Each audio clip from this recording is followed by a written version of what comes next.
Hello dear students. आज हम फिर हाजिर हैं आपके सामने एक नई पोएम लेके। ये पोएम क्लास 12th की है। An elementary school classroom in a slum. जैसा कि टाइटल से मालूम चल रहा है, एलिमेंट्री स्कूल का क्या मतलब होता है? वो स्कूल जो कि क्लास 8 तक हों उन्हें हम एलिमेंट्री स्कूल कहते हैं। तो इसके पोएट हैं सर स्टीफन हेरोल्ड स्पेंडर, और वो विज़िट करते हैं एक स्लम एरिया के स्कूल में, और वो क्लासरूम के अंदर जाते हैं और फिर जो वो देखते हैं बच्चों की कंडीशंस, तो उसको फिर वो पोएम का रूप देते हैं।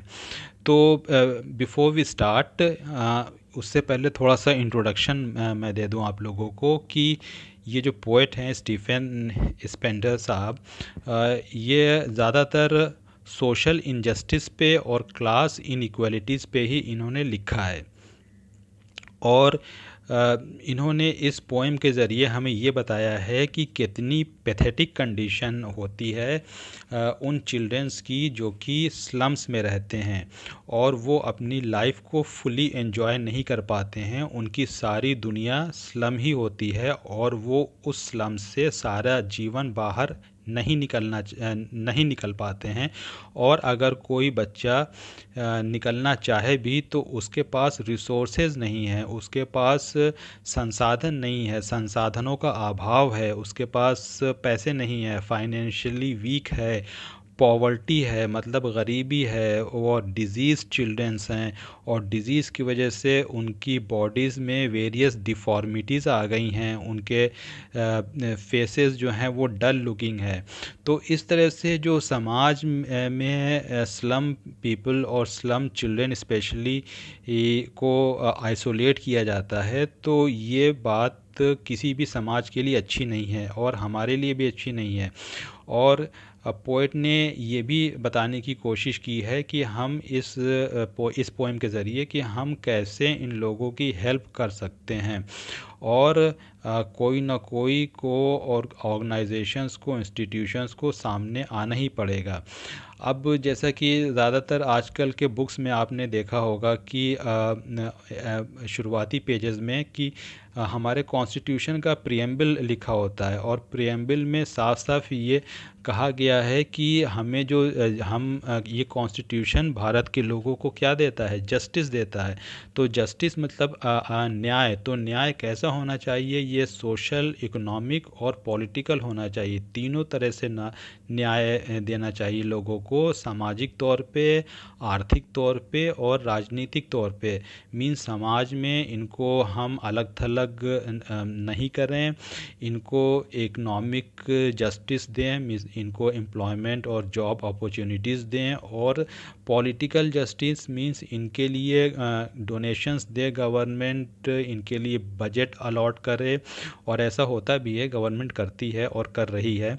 और इक्वलिटी हो, इनको दी जाए समाज में, अपॉर्चुनिटीज़ दी जाएं ताकि ये इनका उद्धार हो, इनको हम प्रमोट करें, इनकी हम हेल्प करें। So now let get started. अब हम पोएम शुरू करते हैं। Far far from gusty waves these children's faces. Far far from, अब ये जो है ये शुरुआत ही में पोएट ने एक figure of speech repetition use किया है। गस्टी वेव्स का मतलब होता है कि ब्रीजी विंड, वो हवाएं जो कि थोड़ी स्पीड में होती हैं और वो जब हमारे बॉडी से टकराती हैं तो उनको हम फील करते हैं। तो ये बच्चे, पोएट का कहना है कि उन ब्रीजी विंड से भी दूर हैं, far far from gusty waves की। ये बच्चे इतने कन्फाइंड और क्रैम्ड एरिया में रहते हैं कि वहाँ तक ब्रीजी विंड भी नहीं पहुँच पाती है। These children's faces like rootless weeds, और इनके फेसेस कैसे हैं? जैसे कि वीड्स का मतलब होता है अनवांटेड प्लांट। जैसा कि आपने लोग ने देखा भी होगा कि एग्रीकल्चरल फील्ड्स वगैरह में, खेत वगैरह में कभी किसान वो कुछ पौधे उखाड़ उखाड़ के फेंकता है, तो वो पौधे कैसे होते हैं, वो अनवांटेड होते हैं, उनकी कोई ज़रूरत नहीं होती है।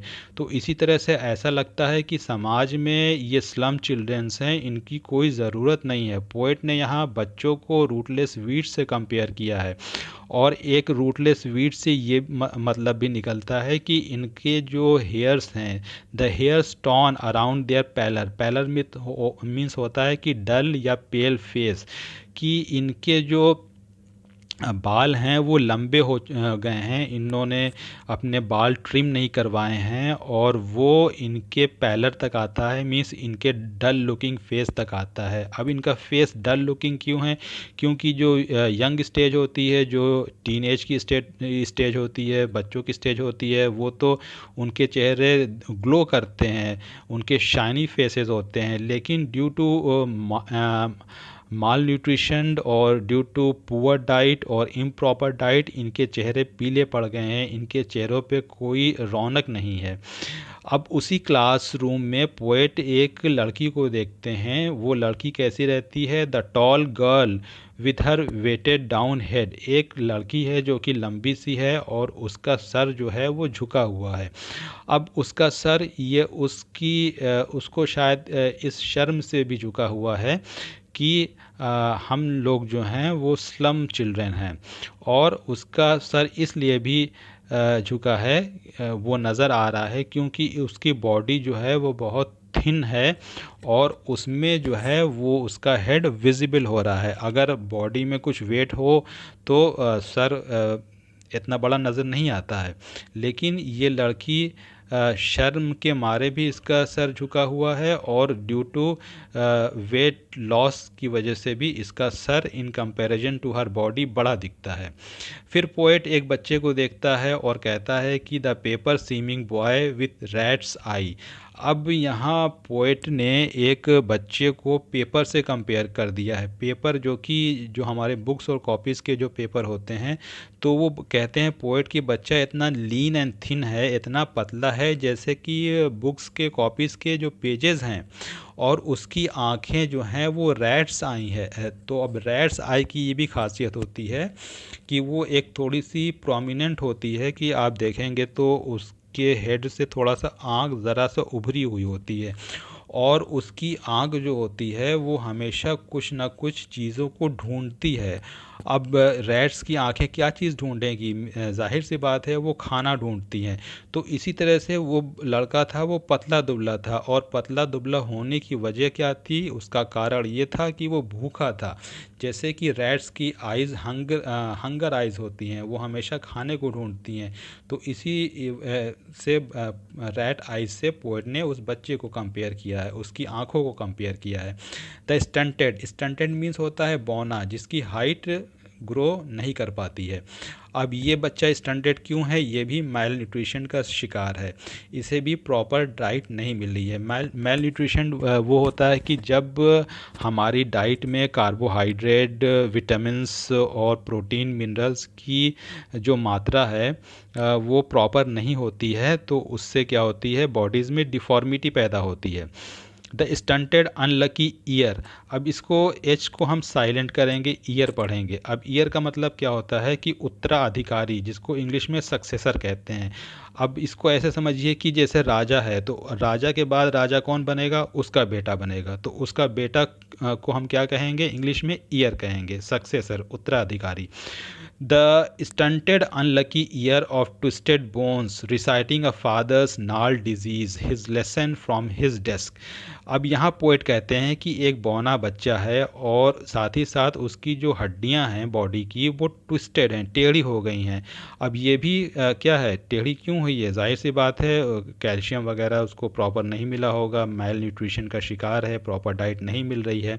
रिसाइटिंग अ फादर्स नाल डिजीज़, अब रिसाइटिंग का यहाँ दो मतलब मतलब है और हम दोनों ही मतलब को फॉलो करेंगे। रिसाइटिंग को अगर हम फिगर ऑफ स्पीच से देखें तो हम इसको ज़्योग्मा कहेंगे। ज़्योग्मा वो होता है कि जब सिंगल वर्ड्स के दो मीनिंग निकाली जाएं और दोनों ही मीनिंग को हम यूज़ भी करेंगे तो उसको हम ज़्योग्मा कहते हैं। तो इसमें रिसाइटिंग का मतलब जो पहली बार हम लेंगे फादर्स नाल डिजीज़, तो वो ये लेंगे कि फादर के डिजीज़ को बच्चा रिपीट कर रहा है, मतलब कि फादर को भी डिजीज़ थी और वही डिजीज़ वो बच्चा इनहेरिट किया है, ट्रांसफ़र किया है। नाल डिजीज़ एक तरह की डिजीज़ होती है जहाँ की बॉडी में स्किन्स में कुछ बोन्स में नॉट्स पड़ जाते हैं, गांठें पड़ जाती हैं। तो बाप की फादर की डिजीज़ उसका सन कैरी कर रहा है। और दूसरी जो मीनिंग हम लेंगे वो ये कि वो बच्चा रिसाइट कर रहा है, मींस उसके सामने डेस्क पे बुक खुली हुई है और उसको वो रीड कर रहा है। At back of dim class one unnoted sweet and young. Sweet and young यहाँ फ्रेज है जिसका मतलब होता है अट्रैक्टिव। तो पोएट देखता है कि क्लासरूम के एकदम लास्ट में, और वो क्लासरूम अंधेरी क्लासरूम है क्योंकि वहाँ प्रॉपर लाइट फैसिलिटी भी नहीं है। क्यों? क्योंकि ये एक स्लम एरिया का स्कूल क्लासरूम है। अननोटेड मतलब कि अननोटिस्ड, कि उसको किसी से मतलब नहीं है, ख़ासा क्लास से भी कोई मतलब नहीं है, वो अपने आप में खोया हुआ है। His eyes live in a dream, उसकी आंखों में सपना है। ऑफ स्क्विरल्स गेम, वो विंडो से बाहर देख रहा है कि स्क्विरल्स गेम खेल रही हैं in the tree room other than this, कि जो गिलहरियां हैं वो दौड़ रही हैं, भाग रही हैं एक ब्रांच से दूसरे ब्रांच पे, एक ट्विग से दूसरे ट्विग पे, फिर ट्रंक पे, फिर अपने ट्री रूम में जा रही हैं, बाहर निकल रही हैं। और तो वो बच्चा उसमें खोया हुआ है और वो विंडो से बाहर इन गिलहरियों को देख रहा है, तो वो भी इन चीज़ों को एंजॉय करना चाहता है और उसको भी फ्रीडम चाहिए। इस स्लम एरिया से बाहर वो निकलना चाहता है अदर देन दिस, लेकिन चाह के भी वो नहीं निकल सकता है।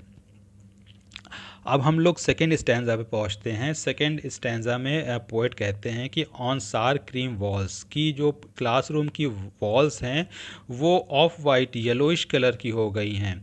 डोनेशंस, और क्यों? क्योंकि हो सकता है कि बहुत साल से किसी ने कोई डोनेशन ना दिया हो। और इसके साथ ही साथ डोनेशंस में वहाँ क्या मिली हैं कि उन डर्टी और पैथेटिक क्लासरूम के वॉल्स पे शेक्सपियर की एक फ़ोटो टंगी हुई है। और शेक्सपियर की ज़्यादातर आपने फ़ोटोज़ जो देखा होगा वो बॉल्ड हेड वाली है, क्योंकि उनके सर के लार्जर पोर्शन पे बाल नहीं हैं। और फिर दूसरी जो फोटोग्राफ टंगी हुई है वो down cloudless at dawn. Dawn मतलब होता है अर्ली मॉर्निंग बिफोर सनराइज, सूरज निकलने से पहले का जो टाइम होता है वो डॉन उसको हम लोग बोलते हैं। तो एक फ़ोटोग्राफ ऐसी है कि जो भोर की है, अर्ली मॉर्निंग की है, बिफोर सनराइज़ की, और उस फ़ोटो में जो स्काई है वो क्लियर स्काई दिखाई गई है, वो विदाउट क्लाउड स्काई है। फिर एक हैंगिंग जो है फ़ोटोग्राफ टंगी हुई है उसी डर्टी और पैथेटिक वॉल पे क्लासरूम की, वो सिविलाइज्ड डोम राइडिंग ऑल सिटीज़ की। कुछ इम्पॉर्टेंट सिटीज़ हैं जैसे कि हो गई London, New York, Tokyo, Mumbai, Delhi, तो इनकी फ़ोटोग्राफ टंगी हुई है जिसमें हाई राइज्ड बिल्डिंग्स और कंक्रीट बिल्डिंग्स दिखाई गई हैं और वेल आर्किटेक्चर्ड बिल्डिंग्स दिखाई गई हैं। फिर उसके अलावा और भी एक पिक है जो कि टायरोलीस वैली की है। अब टायरोलीस वैली में जो फ्लावर्स हैं वो bell shaped, bell shaped means घंटी, जो ट्रेडिशनल घंटी पुराने ज़माने की, जैसा कि मंदिरों में भी आपने लोग ने देखा होगा जो बेल होती है, तो उसी शेप के फ्लावर्स हैं टायरोलीस वैली में। टायरोलीस वैली मतलब घाटी, जैसे कश्मीर वैली हो गया, इसी तरह से उत्तराखंड में फूलों वाली वादी है जिसको हम वैली ऑफ फ्लावर कहते हैं। तो ये टायरोलीस वैली ऑस्ट्रिया में है, तो यहाँ कंफ्यूज मत होइएगा। एक ऑस्ट्रेलिया है जो कि ऑस्ट्रेलिया और न्यूजीलैंड एक साथ कंट्रीज हैं। जो बच्चे क्रिकेट में इंटरेस्ट रखते हैं वो जानते होंगे कि ऑस्ट्रेलिया न्यूजीलैंड आसपास वाली कंट्रीज़ हैं, लेकिन ये टायरोलीस वैली ऑस्ट्रिया में है और ऑस्ट्रिया एक कंट्री है यूरोप में, स्विट्ज़रलैंड के पास, in the middle of the Europe massland. Open handed map. तो ये सारे मैप्स लगे हुए हैं और उसमें एक ओपन हैंडेड मैप भी है जो कि वर्ल्ड का मैप है, वर्ल्ड का नक्शा उसमें है। Awarding the world it's word. अब यहाँ पास पोएट ने वर्ल्ड को 2 बार यूज़ किया है। तो पहले बार का मतलब है कि संसार, ये दुनिया जहाँ हम इस time presently we are living in this world. और दूसरा वर्ड वो प्रिविलेज्ड क्लास बच्चों का, स्लम बॉयज़ का बताया है कि उन बच्चों का, तो उन बच्चों को ये सारी चीज़ें गिफ्ट में मिली थी, मतलब कि किसी ने डोनेट किया था कि ये सारी हैंगिंग्स कि बच्चे चलो यही देख के खुश हो जाएं। And yet for these children this window not this map there world. तो ये मैप जो टंगा हुआ है उनकी क्लासरूम में, ये उनकी दुनिया नहीं है। उनकी दुनिया क्या है? ये विंडो के बाहर, क्लासरूम के बाहर जो अपनी विंडो से ये देख रहे हैं, बस यही इनकी दुनिया है। और ये भी दुनिया इनकी लिमिटेड है क्योंकि इनकी नज़र ज़्यादा दूर तक नहीं जा सकती है। क्यों? क्योंकि आगे स्लम्स हैं, इनके घर मकान हैं। Where all their futures painted with a fog. Fog मतलब होता है कोहरा। तो इनका सारा जो फ्यूचर है, आने वाला भविष्य है, आने वाले साल हैं, आने वाले दिन हैं इनकी लाइफ के, वो क्या है? एकदम धुंध में है, अंधकार में है। जैसे कि विंटर कंडीशन में आपने लोग ने देखा होगा, when you go to school by your bicycle और बाइक और कार और whatever the means of transport you use, bus वगैरह से, तो क्या होता है कि विजिबिलिटी बहुत कम होती है। We can see hardly 2 metres to 5 metres. कभी कभी ऐसा भी हो जाता है कि 5 मीटर से ज़्यादा कुछ विजिबल ही नहीं होता है, एकदम फॉगी कंडीशन होता है। आगे क्या है, बस आ रही है, ट्रक आ रही है, क्या है, कौन जा रहा है, कौन आ रहा है, कुछ नहीं मालूम चलता है। तो इसी तरीके से इन बच्चों का आगे क्या होगा, इनका फ्यूचर क्या होगा, वो कुछ नहीं है, टोटल फॉगी। इन लोगों को खुद भी बच्चों को नहीं मालूम है।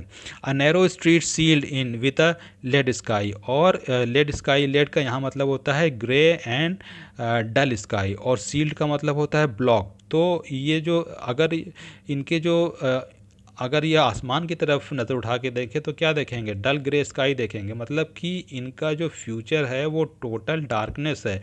और नैरो स्ट्रीट, तो इनके जो स्लम एरियाज़ की जो स्ट्रीट हैं वो नैरो हैं और वो ब्लॉक्ड हैं ड्यू टू ओवर क्राउडिंग। और अगर ये आसमानों तक पहुंचना चाहें, मतलब कि जो ड्रीम देख रहे हैं उसको, ड्रीम को पूरा करना चाहें, तो ये जाएंगे किधर से?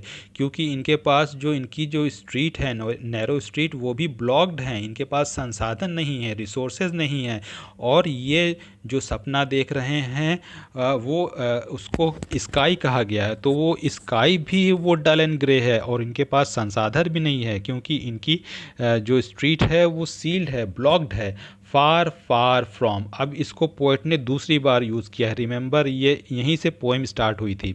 अब ये सेकेंड स्टैंजा की लास्ट लाइन में पोएट ने फिर यूज़ किया है, फार फार फ्रॉम रिवर्स। तो ये बच्चे कोसों दूर हैं, they are miles and miles away rivers से, मीन्स जो नदी हैं उनसे दूर हैं। बच्चों ने कभी नदी नहीं देखी है क्योंकि ये कन्फाइंड है उस स्लम एरियाज़ में। केप्स, केप्स आप ज़्यादातर जोग्राफी में ये वर्ड सुनेंगे। केप्स का मतलब होता है कि जब एक मास लैंड, ज़मीन का हिस्सा जो है वो डीप इनटू द ओशन और सी में चला जाता है, तो उसको हम केप कहते हैं। तो ये बच्चे कोसों दूर दूर हैं रिवर्स से, केप से, एंड स्टार्स ऑफ वर्ड्स। ठीक है, इन दुनिया के तारों से, मीन्स कि स्टार ऑफ वर्ड्स से यहाँ नेचर में जो जो ब्यूटी हैं वो पोएट ने कहा है। जैसे कि लैंडस्केप्स हैं, रिवर्स हो गए, केप्स हो गया, माउंटेन्स हो गई, वैलीज़ हो गई, ये स्टार ऑफ वर्ड्स हैं। तो ये जो इनके इन चीज़ों से ये बच्चे महरूम हैं क्योंकि ये देख नहीं सकते हैं। Surely Shakespeare is wicked. अब पोएट ने यहाँ शेक्सपियर को विकेड बताया है। विकेड मीन्स शैतान, बदमाश, इविल। तो अब पोएट इतनी बड़ी गलती क्यों कर सकते हैं कि वो अपने भी बड़े पोएट से शेक्सपियर को वो कहें कि ये विकेड है। तो उनको शेक्सपियर को विकेड कहना कोई वो कहना नहीं चाहते हैं शेक्सपियर को विकेट। क्यों नहीं कहना चाहते हैं? क्योंकि शेक्सपियर को विकेट कौन कह सकता है। लेकिन ये बच्चे जो हैं स्लम एरियाज़ के, तो वो ये पोएट सोच रहे हैं कि शेक्सपियर ने इन बच्चों को के ऊपर कोई पोएम या कोई लिटरेचर क्यों नहीं लिखा, या उन्होंने स्लम एरियाज़ के बच्चों की हेल्प क्यों नहीं किया। The map a bad example, और ये इनके क्लासरूम के वॉल पे जो मैप टंगा हुआ है ये भी तो एक बेकार की चीज़ है, फालतू का एग्जाम्पल जो दिया गया है कि this is Asia and that is Africa and this is Europe and that is North America. तो ये सब बेकार की चीज़ें हैं। With ships and sun and love tempting them to steal, और ये बच्चे जब शिप्स देखते हैं और सूरज को देखते हैं या किसी कोई इनकी तरफ विथ लव एंड अफेक्शन आता है तो ये क्या करते हैं, ये स्टील करने की कोशिश करते हैं, चोरी करने की कोशिश करते हैं। क्यों करते हैं? क्योंकि इनके पास रिसोर्सेज नहीं है, इनके पास संसाधनों की कमी है, ये फाइनेंशियली वीक हैं, इनके पास पॉवर्टी है, गरीबी है, इसके अलावा अंधकार है, क्रैम्ड इनके रूम्स हैं, और इनके अलावा इनके पास और कुछ नहीं है। फॉर लाइफ दैट स्लीली, तो यहाँ स्लाइली का मतलब ये होता है कि सीक्रेटली, चोरी छुपे, turn in their crammed holes, और ये फिर जीने के लिए मीन्स जब अपने ये रूम्स में और सेल्स में, एक्चुअली हम इनके सेल्स ही बोलेंगे क्योंकि वो तो क्रैम्ड होल्स हैं। क्रैम्ड मीन्स कि जहाँ हम सीधे से अपना हाथ पैर भी नहीं फैला सकते हैं, वो उसी में इंसान जब सिकुड़ा हुआ हो, लाइक होल्स। तो होल्स तो ह्यूमंस के लिए होते नहीं हैं, ये तो जानवरों के लिए होते हैं, जैसे कि रैट्स या स्नेक्स या मोल्स, ये होल्स में रहते हैं। ह्यूमंस के लिए hole is not a living place. तो उस क्रैम्ड होल्स जो है, इनका स्लम जो है वो क्रैम्ड होल ही की तरह है, और उसी में ये रहते हैं। और जब ये अपने सेल्स में, अपने रूम्स में जाते हैं तो वो भी सीक्रेटली, इनको शर्म आती है उस रूम में, उस जगह में जाने के लिए।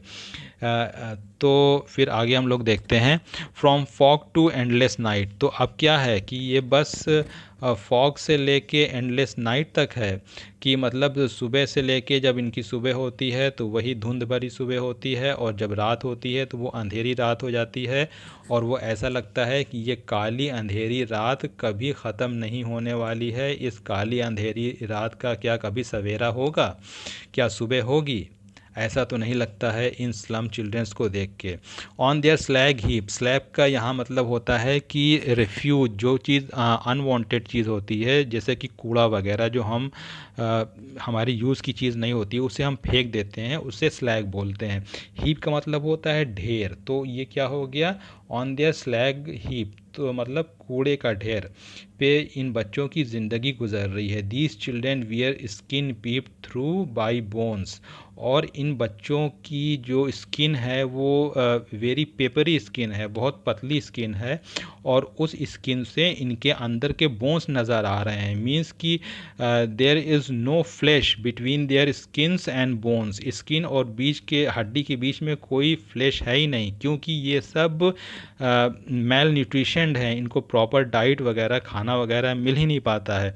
क्यों नहीं मिल पाता है? क्योंकि दे आर पॉवर्टी स्ट्रिकन, क्योंकि गरीबी का शिकार है।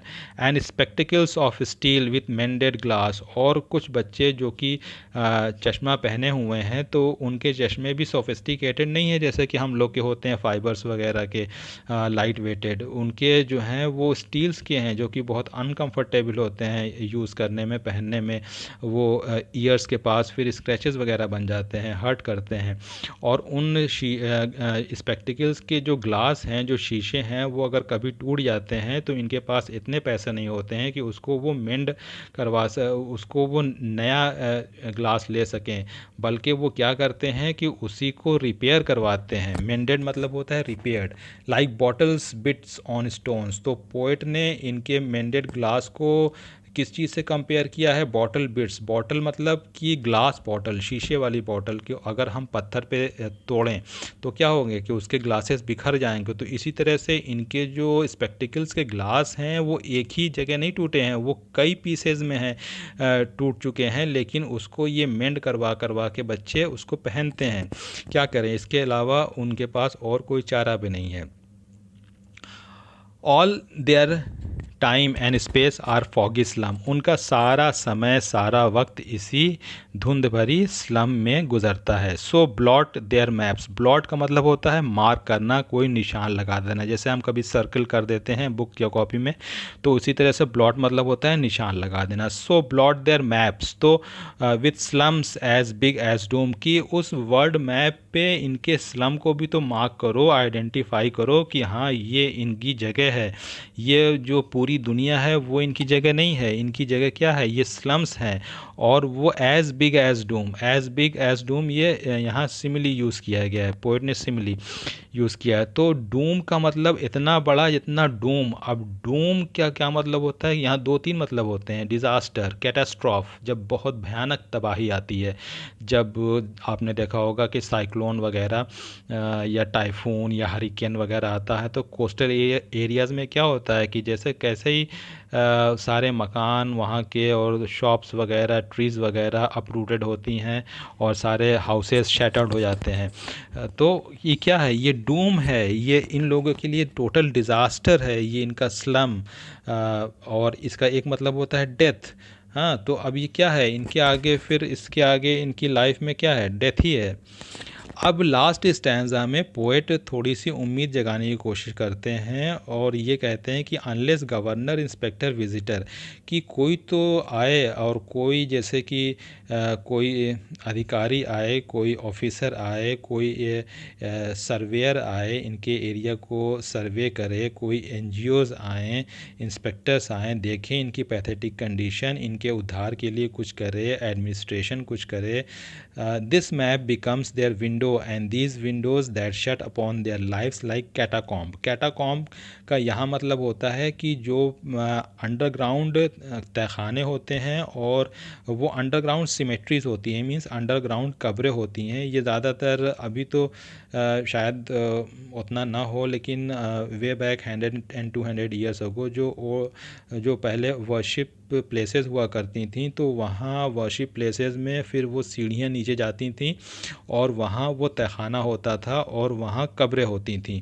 तो वो एक जगह होती थी, वो भी भयानक जगह होती थी। तो पोएट ने उस कैटाकॉम्ब का कंपैरिजन इन स्लम से किया है कि वो जैसे अंधेरा और उसमें घुटन फील होती रहती है, वैसे ही ये स्लम एरिया है, यहाँ घुटन फील होती है। तो पोइट ये कहते हैं कि this map becomes their window, की and this window that shut upon their lifes, की ये जो खिड़की है, ये इनकी विंडोज़ है, ये इनके लिए बंद है। जैसे कि कैटाकॉम्ब्स जो हैं, अंडरग्राउंड कब्रें जो हैं वो बंद हैं, तो उसी तरह से इनके जो आगे विंडोज़ हैं, इनका जो भविष्य है, इनका जो फ्यूचर है, वो टोटली डिस्ट्रक्शन है, वो टोटली ब्लॉक्ड है। Break O break until, break O break upon till they break the town. तो पोइट यहाँ कहते हैं गवर्नर्स, इंस्पेक्टर और विजिटर्स से और लोकल इंडिविजुअल से भी कि ब्रेक ओ ब्रेक की इस परंपरा को तोड़िए आप लोग, ये आप लोग जो स्लम्स हर सिटीज़ में हैं इनको ख़त्म कीजिए। Upon till they break the town, कि ऐसा ना हो कि इन स्लम एरियाज़ के लोगों का कहीं गुस्सा भड़क जाए और ये फिर रेज और एंगर में आ जाए, तो फिर ये इन टर्न टाउन्स को डिस्ट्रॉय कर दें, ये रिवोल्ट अख्तियार कर लें। जैसे कि आप लोग ने पढ़ा होगा सोशल स्टडीज़ में, फ्रेंच रिवॉल्यूशन हुआ था, तो ये लोग कोई रिवोल्ट ना कर दें, इससे पहले इनकी सुध लीजिए आप, इनको इनकी इस कंडीशन से उभारिए, जो सोशल स्टिग्मा इनके ऊपर लगा है वो दाग धब्बा हटाइए, इनकी हेल्प कीजिए, फाइनेंशियली मॉरली सपोर्ट कीजिए। And show the children to green fields and make their world run azure on gold sands, और इन बच्चों को ग्रीन फील्ड्स दिखाइए, मीन्स इनके स्लम एरिया से इनको निकाल के खुली जगह पर ले जाइए, जहाँ ग्रीन फील्ड्स हों, घास के मैदान हो, जहाँ ग्रीन क्रॉप्स हो, ग्रीन ट्रीज़ हो, बच्चे देखें। और इंजॉय करें नेचर को, and make their world run Azure. Azure का यहाँ मतलब होता है डीप ब्लू स्काई, जो खुला हुआ आसमान का जो नीला कलर होता है वो उसको एज्योर बोलते हैं। On gold Sands, gold sand तो लिटरली गोल्ड यहाँ इसका मतलब नहीं होगा। गोल्ड सैंड्स मतलब कि जब सन रेज सैंड पे पड़ती है तो उससे जो लाइट रिफ्लेक्ट होती है वो हमें येलो कलर की दिखाई देती है, जस्ट लाइक गोल्ड। तो पोएट कहते हैं कि इन बच्चों को निकालिए बाहर, हमें निकालना पड़ेगा, और ये नेचर को एंजॉय करें, और ये दौड़ें भागें गोल्ड सैंड्स पे, मीन्स सैंड्स को ये अपने फीट से फील करें, and let their tongues run naked into books, और इनकी ज़बानें मतलब ये बुक पढ़ें। The white and green leaves open, यहाँ white and green leaves open, green leaves open का मतलब कि इनके लिए बाहर की दुनिया खोल दीजिए, इनको ग्रीन लीव्स मतलब नेचर को एंजॉय करने दीजिए। ये गोल्डन सैंड्स पे जाएं, ग्रीन फील्ड्स देखें। और यहाँ वाइट लीफ से पोएट ने ये मतलब दिया है कि जो बुक्स, हमारे बुक्स और कॉपीज़ के पेजेस मोस्टली वाइट ही होते हैं, तो इनको बुक्स दी जाएं जो कि पढ़ें।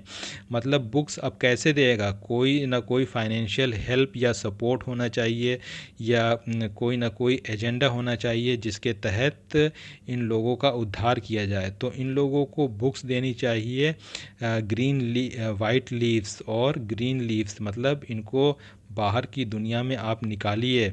History there's whose language is the sun, और इतिहास गवाह है कि इतिहास में वही अपना नाम कमा पाया है और उसी ने अपनी मुकाम और जगह बनाई है जो कि सूरज की तरह तपा हो, जो कि सूरज की तरह जिसने रोशनी दी हो। तो सूरज की तरह तप के रोशनी कब कोई किसी को देगा, और उसका नाम इतिहास के सुनहरे पन्नों पे क्यों लिखा जाएगा, कब लिखा जाएगा, तब जब वो मेहनत करेगा। तो इस तरह से सरकारों को, गवर्नर्स को, इंस्पेक्टर्स को, और इवन जो चिल्ड्रेन हैं वो मेहनत करें और मेहनत से पढ़ें, एजुकेट हों, और जब एजुकेट होंगे तभी उनको हर चीज़ की अपॉर्चुनिटीज़ मिलेगी, चीज़ों को सोचेंगे, समझेंगे, और वो फाइनेंशियली स्ट्रांग भी होंगे।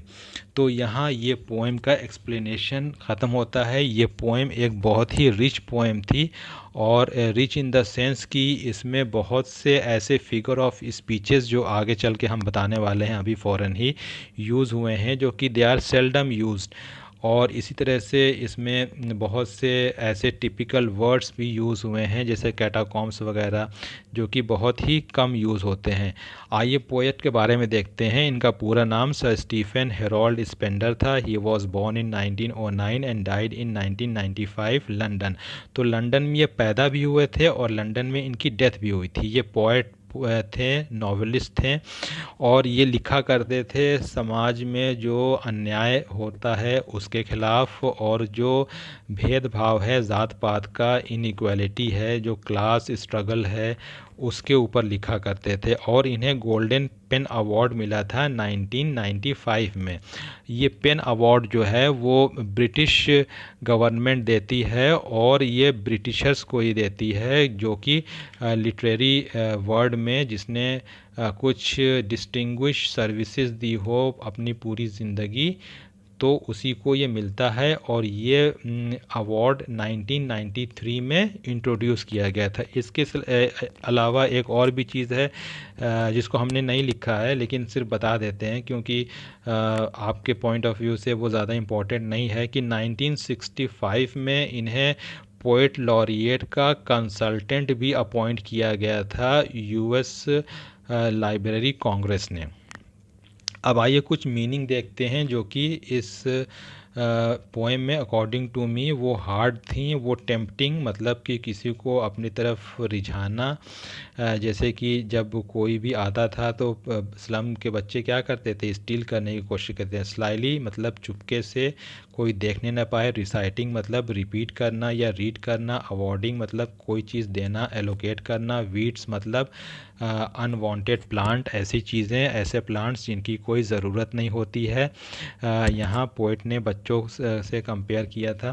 पैलर मीन्स होता है कि डल फेस विदाउट ग्लो, उसके फेस पे शाइन ना हो। स्टंटेड मतलब होता है बौना। नाल्ड मतलब होता है रफ या नॉटेड, जब स्किन में या बोन्स में गांठें बन जाती है। अननोटेड, याद कीजिए ये जो बच्चा लास्ट में बैठा हुआ था उसके लिए ये वर्ड पोएट ने यूज़ किया है। इसका मतलब होता है अननोटिस, कि उसको ना क्लास नोटिस कर रहा है ना वो क्लास को नोटिस कर रहा है। सील्ड मतलब होता है कि ब्लॉक्ड, कि आगे जाने का कोई रास्ता ही नहीं है। केप्स जो लॉन्ग स्ट्रेच ऑफ लैंड होता है, दूर तक समुद्र में जाता है या सी ओशन में जाता है, उसे कहते हैं। लीड हेयर मीन्स ग्रे या डल। विकेट मीन्स बदमाश, शैतान। क्रैम्ड मीन्स कि सिकुड़ के रह जाना, कन्फाइंड एक लिमिटेड स्पेस और एरिया में। स्लैग मतलब होता है कि हमारी अनवांटेड चीज़ जिसको हम फेंक देते हैं। मेंडेड मतलब होता है कि मरम्मत करवाना। ब्लॉट मतलब होता है जब हम पेन से सर्किल या मार्क कर देते हैं किसी चीज़ पे। डूम मतलब होता है कैटास्ट्रॉफ, तबाही, बर्बादी, मौत, ये सब होता है। कैटाकॉम मतलब अंडरग्राउंड जो कब्रें होती हैं उसको कहते हैं। अज्योर का मतलब होता है नीला आसमान। इसी तरह से कुछ फ्रेजेस देखेंगे जो कि इस पोइम में यूज़ हुआ, जैसे गस्टी वेव्स का मतलब ब्रीजी विंड। पेपर सीमिंग का मतलब कि बहुत पतला। अब्दुल्ला स्वीट एंड यंग, ये एक फ्रेज़ है जिसका मतलब होता है अट्रैक्टिव। शेक्सपियर हेड का मतलब पोइट ने यहाँ ये लिया है कि जो होराइज़न है, जहाँ सन जब अर्ली मॉर्निंग राइज करता है तो उसका रेस ज़्यादा दूर तक नहीं जाती हैं, तो वो एक सेमी सर्कुलर जो शेप बनता है। तो उसी तरह से पोइट ने शेक्सपियर के हेड को कंपेयर किया है, क्योंकि वो आगे से बॉल्ड रहता है विदाउट हेयर। सिविलाइज्ड डोम का यहाँ मतलब है जो मॉडर्न बिल्डिंग्स हैं, सीमेंट का स्ट्रक्चर है, उसे हाई राइज बिल्डिंग्स को कहा गया है। टायरोलिस वैली जो फ्लावर वैली है ऑस्ट्रिया की, वो ओपन हैंडेड मीन्स काइंडली, बहुत दयालुपन से जो चीज़ दी जाए बहुत ही दिल से, उसको कहते हैं। रैट्स आई मतलब कि भूख और भूखा। स्क्वेरल गेम्स का यहाँ मैंने मतलब जो निकाला है वो आज़ादी, फ्रीडम निकाला है। सार क्रीम का मतलब होता है dull and pathetic. Cloudless at dawn का मतलब होता है जब सुबह, डॉन मतलब बिफोर सनराइज़, तो जिसको कहते हैं ना भोर कहते हैं, तो उसमें मतलब हुआ कि क्लाउडलेस डॉन, की वो जो भोर का सीन है उसमें क्लाउड नहीं है, मतलब स्काई जो है क्लियर है। इसी तरह से आइए अब हम देखते हैं कि लिटरेरी डिवाइसेस इसमें क्या क्या यूज़ हुई है। तो पहला हम लोग देखेंगे कि सिमिली यूज़ किया है। पोइट ने कहाँ कहाँ रूटलेस वीड्स को बच्चों से कंपेयर किया है। इसी तरह से like bottle beads on stones, ये भी सिमिली है। कैटाकॉम्स वो जो अंडरग्राउंड सिमेट्री है उसको स्लम से कंपेयर किया है। As big as doom. Metaphor क्या होता है कि जब हम टू ऑड थिंग्स को कंपेयर करते हैं, तो यहाँ बॉय को पेपर से कंपेयर किया गया है, द पेपर सीमिंग बॉय, तो ये मेटाफर हो जाएगा। सार क्रीम वॉल्स को वॉल के कलर से कंपेयर किया गया है, तो ये भी मेटाफर हो जाएगा। सिनेक्डोकी क्या होता है कि ये वो फिगर ऑफ स्पीच होती है जहाँ की part is use to represent whole, कि हम किसी पूरी चीज़ को ना बता के उसका पार्ट बता दें। जैसे कि सिनेक्डोकी है his eyes live in a dream, तो यहाँ पोएट ने उस बच्चे को नहीं बताया कि वो बच्चा सपना देखता है, बल्कि बच्चे के बॉडी की एक पार्ट को बताया है, आइज़ को बताया है। तो पूरे बॉडी को ना लेके कि हम सपना देखते हैं, ये ना कह के कि मेरे आंखें सपना देखती हैं, तो ये होल यूनिट को ना कह के उसके एक पार्ट को जब हम कहते हैं, एग्जाम्पल देते हैं, तो उसे फिगर ऑफ स्पीच सिनेक्डोकी कहते हैं। इसी तरह से पर्सोनिफिकेशन होता है कि जब इन ह्यूमन जबकि नॉन ह्यूमन कैरेक्टर्स को ह्यूमन कैरेक्टर्स दे दिया जाता है, ठीक है। तो सिविलाइज्ड डोम राइडिंग, अब राइडिंग जो है वो ह्यूमन कैरेक्टर है, लेकिन ये पोइट ने ये कैरेक्टर किसको दे दिया है, सिविलाइज्ड डोम, ऑफ सिविलाइज्ड डोम को, ऑल सिटीज़ को, सिविलाइज्ड डोम को मतलब कि जो हाई राइज कंक्रीट बिल्डिंग्स हैं और जो अच्छे अच्छे आर्किटेक्चर्ड बिल्डिंग्स हैं, तो उनका कंपेयर किया है राइडिंग से। मेटोनिमी, अब मेटोनिमी क्या है कि एक वर्ड को दूसरे वर्ड से सब्स्टिट्यूट किया जाता है, तो मेटोनिमी कहलाता है। अब पोएट ने सन यूज़ किया है। सन का मतलब है कि जिसके पास एनर्जी हो, जिसके पास ताकत हो, जिसके पास पावर हो। तो instead of saying power, power ना कह के पोएट ने सन कह दिया है, तो ये मेटोनिमी होगा, क्योंकि जब हम एक वर्ड को दूसरे वर्ड से सब्स्टिट्यूट करते हैं तो उसको हम मेटोनिमी कहते हैं। इसी तरह से शेक्सपियर के वर्क की बात पोएट कह रहे थे कि पोएट शेक्सपियर ने कुछ लिखा क्यों नहीं, इन बच्चों के उद्धार के लिए कोई पोएम ही तो लिख दिया होता अगर कुछ ना कर सकते थे। तो शेक्सपियर के वर्क को ना बता के शेक्सपियर को बता देना, तो ये एक चीज़ को दूसरी चीज़ से सब्स्टिट्यूट करना, तो ये मेटोनिम हो जाएगा। इसी तरह से जो गोल्ड सैंड्स की बात की थी पोएट ने, याद कीजिए, तो गोल्ड का लिटरली मतलब गोल्ड नहीं है कि लिटरली गोल्ड है। गोल्ड का मतलब जब रेस पड़ रही हैं सूरज की, तो उससे जो लाइट रिफ्लेक्ट हो रही है वो येलो कलर की दिखाई दे रही है। रिपीटिशन, जब एक ही चीज़ को, एक ही वर्ड को बार बार रिपीट किया जाता है, ये 2 टाइम रिपीट हुआ है, फार फार फ्रॉम, इससे पोएम की स्टार्टिंग भी होती है और ये सेकेंड स्टैंजा की लास्ट लाइन से भी स्टार्टिंग है।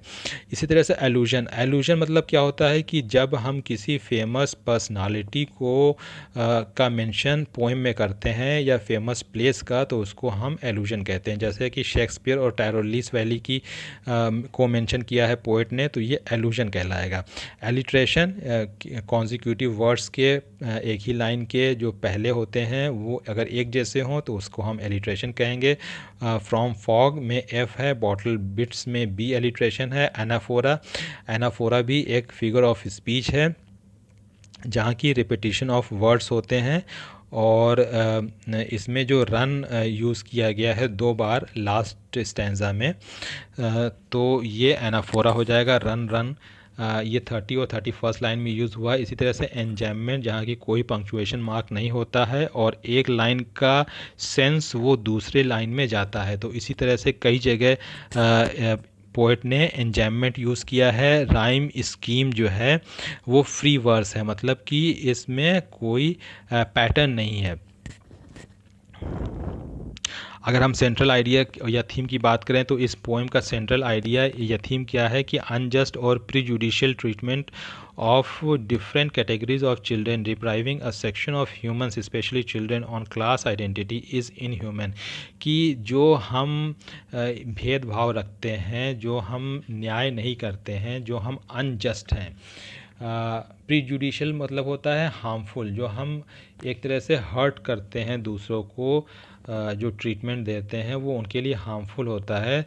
तो ये सब चीज़ें हमें नहीं करनी चाहिए। अगर ये सब चीज़ें हमें करते हैं और क्लास आइडेंटिटी की बात करते हैं कि ये कौन ऊंचा है कौन नीचा है, who is rich and who is poor, तो ये एक तरह से कह लें ये इनह्यूमन हरकत है। ये एक ऐसी हरकत है जस्ट लाइक सैवेज, जानवरों वाली हरकत है, क्योंकि ये ह्यूमन वाली हरकत नहीं है कि एक ह्यूमन दूसरे ह्यूमन से नफ़रत करे और उसको समझे कि ये मेरे स्टैंडर्ड का नहीं है, ये हमसे नीचे है। Everyone has the right to explore and enjoy the nature, सबको नेचर घूमने का, एंजॉय करने का सबको हक है, अधिकार है। Opportunity should also be given to those who are socially downtrodden, और हमें मौका देना चाहिए, अवसर देना चाहिए उन लोगों को जो कि जो दबे कुचले हैं समाज में। जैसे कि इस पोएम में जो स्लम चिल्ड्रंस की पोएट ने बात की थी, let their dreams to be fulfilled, उनके सपने पूरे होने दीजिए, उनके सपने पूरे होने में उनकी हेल्प कीजिए।